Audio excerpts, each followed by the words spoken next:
to your speeding bulletin for the week September 27th to October 3rd, 2013. A week in which Hans Zimmer was named Composer of the Year at the Classic Brit Awards. Villains Month concluded in the comic books, and a Man of Steel skin for General Zod was released for the Injustice game. Let's jump in and take a look at these stories and more. In movie news, the official Man of Steel Facebook page uploaded a gallery of photos from the State Fair of Texas, where the Man of Steel and Superman's 75th anniversary costume tour was on display this week. The tour will move on to MetLife Stadium October 6th and then head to New York Comic Con, where it will remain on display from October 10th to October 13th. Composer Hans Zimmer was presented with 2 awards at the Classic Brit Awards this week for his work on the scores of Man of Steel and The Dark Knight Rises. The soundtracks won Zimmer the Composer of the Year prize at the ceremony at London's Royal Albert Hall. The Hollywood Reporter revealed this week that Warner Bros. Has signed a huge financial agreement with Rat Pack Dune Entertainment, a newly formed partnership between Dune's Stephen Mnuchin, filmmaker Brett Ratner, and Australian billionaire James Packer, to fund its upcoming movie slate for the next 3 or 4 years. Having parted ways with Legendary Entertainment earlier this year, this deal, which sources claim is valued at $450 million, covers Warner Bros. And New Line's entire movie slate of up to 75 titles. Dune Entertainment has production credits that include Avatar, Black Swan, Life of Pi and Lincoln. It will now be involved in financing films including Batman vs Superman and Avatar 2. Ahead of the highly anticipated release of the Blu-ray DVD release of Man of Steel, the Heat Group, an official licensee of Warner Bros. Consumer Products, has released the fragrance Man of Steel into stores across Australia. Priced at around $20, the 100ml Man of Steel cologne is now available in Big W, Target, Woolworths and selected pharmacies across Australia. Still nothing for Superman fans on TV, so let's jump in straight into the comic book world. Wednesday, October 2nd saw the release of the 2nd issue in the Forever Evil saga, in which the Teen Titans try to take on this crime syndicate. Wednesday's issue also features Lex Luthor and Bizarro. Writer Jeff Johns told the LA Times, Luthor is going to be surprised by Bizarro. Bizarro is actually much more aware and emotionally present than Luthor could expect. At the Superman Past and Present panel, which took place at the Las Vegas Comic Expo this week, writer Scott Lobdell spoke about writing Superman, his thoughts on Superman's weaknesses and secret identity, and said, "There's this kind of infantism that goes on when you believe that every problem you have can be solved by this guy dropping out of the sky and saving you. Let's get him back to the point where when Superman does something, it's super."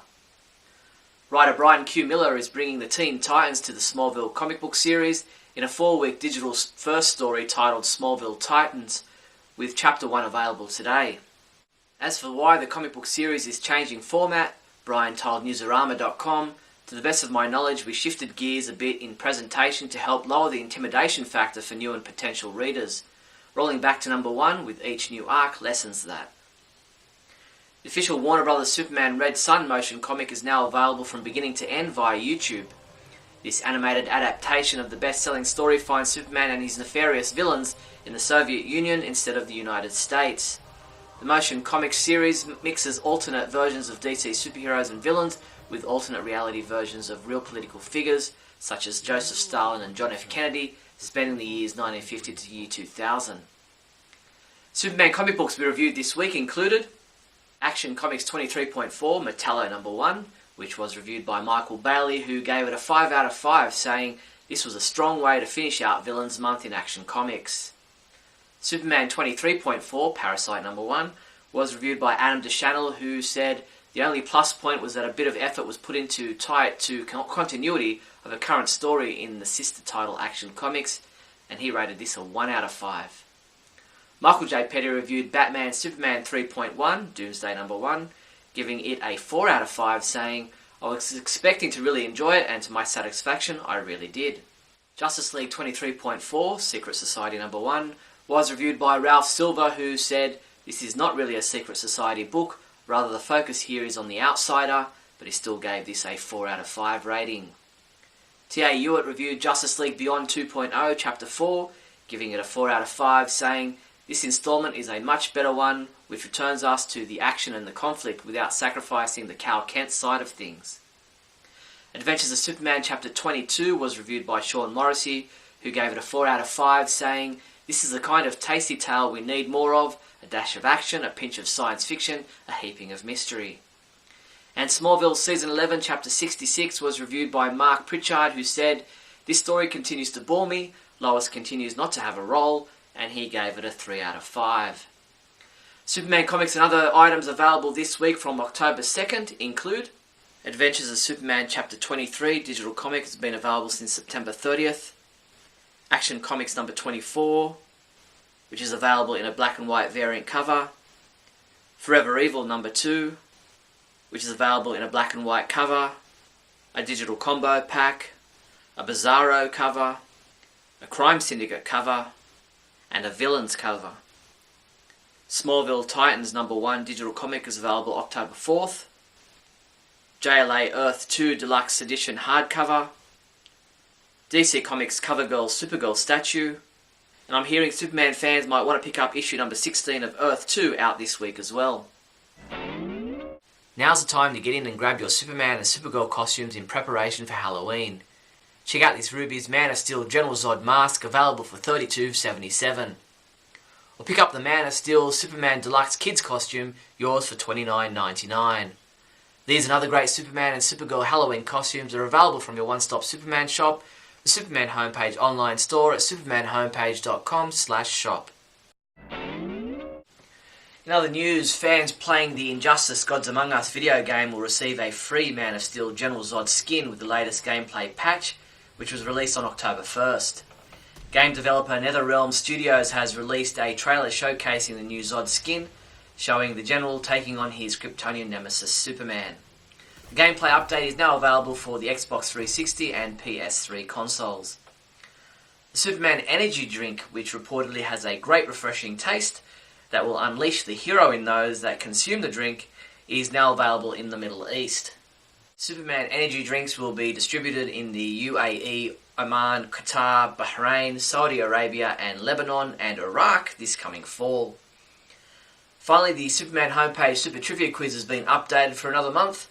The 3 questions we're asking you this time around are, according to the 2005 Crypto the Superdog cartoon opening theme, Crypto is super smart and super what? Other than a giant gorilla, which other villain appears in the opening to the 1988 Ruby Spears Superman cartoons? And according to the 1966 Filmation Adventures of Superboy cartoon segments, Superboy devotes his powers to the prevention of crime, the preservation of peace, and what else? If you think you can answer all 3 questions, come by the site now and submit your entry. That's all the Superman news there was for the week September 27th to October 3rd. Don't forget to subscribe to our YouTube channel. My name's Steve Younis from supermanhomepage.com. Great Scott! Great Scott! Great Scott!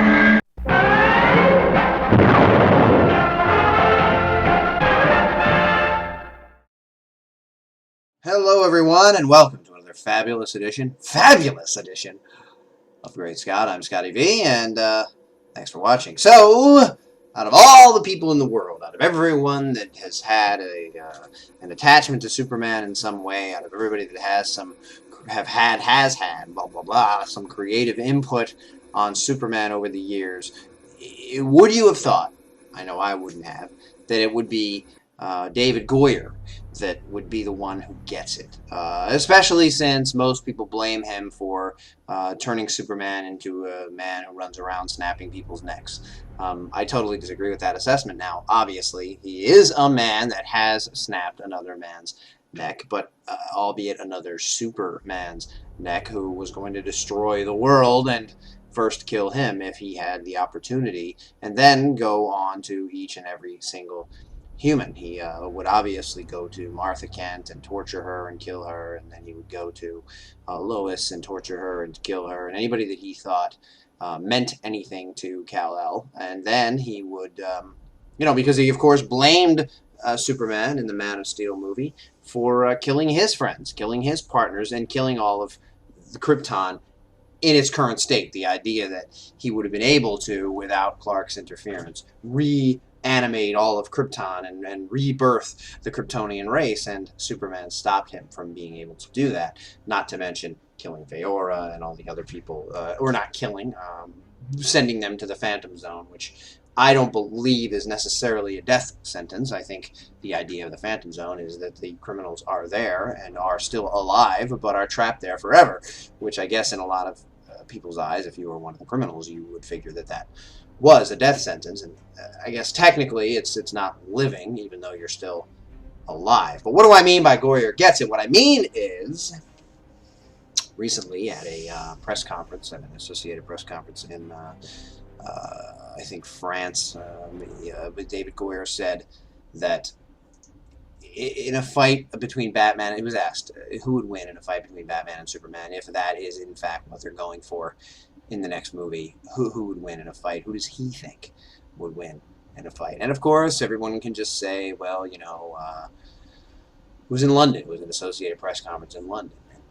Of course, this is just his opinion. As I said, you know, the Batman fans out there could say, well, this is just Goyer saying whatever he wants to say. I mean, why is his opinion any more valid than anybody else's?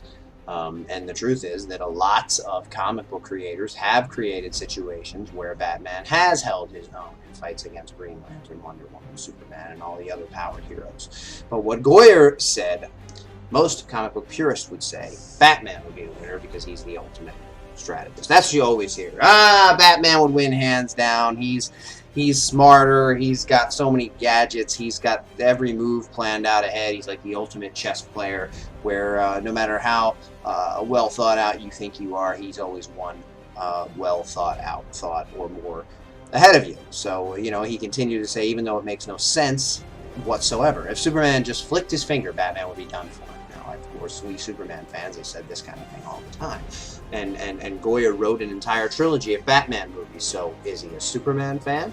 Is he a Batman fan? Or is he just somebody that logically has a sensible statement to make, and that is that it makes no sense because there's just no way that it could happen? Doesn't matter how planned out you are, unless Superman is a complete dolt, a stone that sits there with no thought whatsoever. Even if Batman had 98 plans in place, Superman could just burn him from orbit, could just throw a little stone at him and put it through his skull. Okay, Superman doesn't kill, so Superman's not going to do what's necessary to put Batman down. And if he doesn't put Batman down, Batman's going to keep coming and keep coming and keep coming. What I say is, every time Batman comes, you push him back down. Every time he comes, you flick him back down. Every time he comes, you breathe and he falls over. Not because you have bad breath, but so I like that a person involved in making another Superman movie at least understands that, and he's making the Superman movie which has Batman involved, that everyone is calling Batman versus Superman. And of course that's not necessarily the title, but that's what people are going by when they talk about it at this point. But the good thing in my mind, even though we now know we have Batman involved, which may be a negative, is that he at least needs to understand that it can't come down to a battle between Superman and Batman, because it just makes no sense. And he finishes by saying, you'll just have to watch the film when it comes out in a year and a half to actually see what happens. And that goes to the whole speculation argument that we've been having. Everybody has this idea of what it's going to be, or has this negative thought of what it's going to be, or is very pessimistic of what it's going to be. Or some people, probably Batman fans, are optimistic of the idea that Batman's finally going to put Superman down, which actually hasn't really happened in the comics. When he does get the upper hand in some situations, it's very extreme circumstances, and usually by the end he ends up in a situation where if Superman had gone all out, he would have killed him or something along those lines. But you know, the other thing he was talking about is how no matter what these fans picketing and all that stuff are doing, as a writer, as someone creating a movie, you can't be overly influenced by what the fans have to say. And I like that statement too, although I do want to see a movie that kind of adheres to these characters, and this character in particular, Superman, and doesn't go too far out there. So while I understand you're not just going to say, well, we got to rewrite it because the fans that are complaining aren't happy, just like the Dark Knight trilogy that I didn't like, I get flack for all the time, but if they would change it to please me, I do think just as many or more fans would be pleased. But it was the highest grossing superhero franchise, I guess, of all time collectively, and it was very well received mostly the world over, and even though I didn't like it, it was one version. You know, I liked the Michael Keaton Batman movie better. That was my version that I appreciated better, and I also like the recent Batman Year One animated series. I actually like that as the best Batman film I've seen, period, animated or otherwise, but that's what I like, and that's okay. But those are all different versions. Some of them have similarities. Some of them you might say, oh, it's exactly the same. Some of them are very different. But you know, each interpretation is written and directed and created by the writers and directors and creators that are involved with that creation, and they can't word for word copy something else. I mean, they could, but in a lot of ways it can be seen as why bother if you're just going to do, you know, when they did Psycho with Vince Vaughn and they just remade the movie shot for shot, even though I enjoyed it as a more kind of modern setting, it's almost not worth doing if you're just going to copy it and not put your own spin on it. Now, I have been an advocate many times of saying creators shouldn't be so selfish and just be like, well, I don't care so much about the character. I just want to go out there and put my name on history and put my story on history and put my spin on the character to make it mine. It's not yours. It's a character that was created and is in the public consciousness, and we kind of have feelings about and are attached to in one way or another. So you shouldn't be that way about it either, but I do understand the idea of the creative team behind whatever project is being made.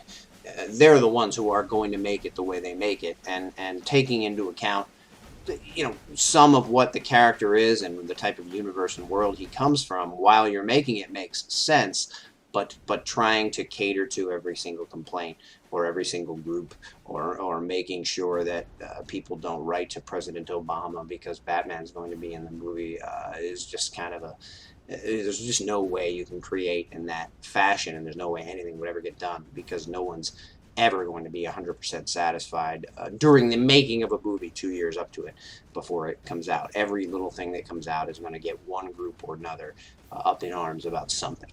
So I like that Goyer gets I like that Goyer gets it. I like that he's the writer involved in this Batman-Superman crossover thing. And as worried as some of us may be at what that's going to be, at least it sounds like as a writer, Goyer knows that it makes no sense to even ask the question who would win between Superman and Batman. Thanks for watching, everybody, and remember, I have bat shark repellent in my pants.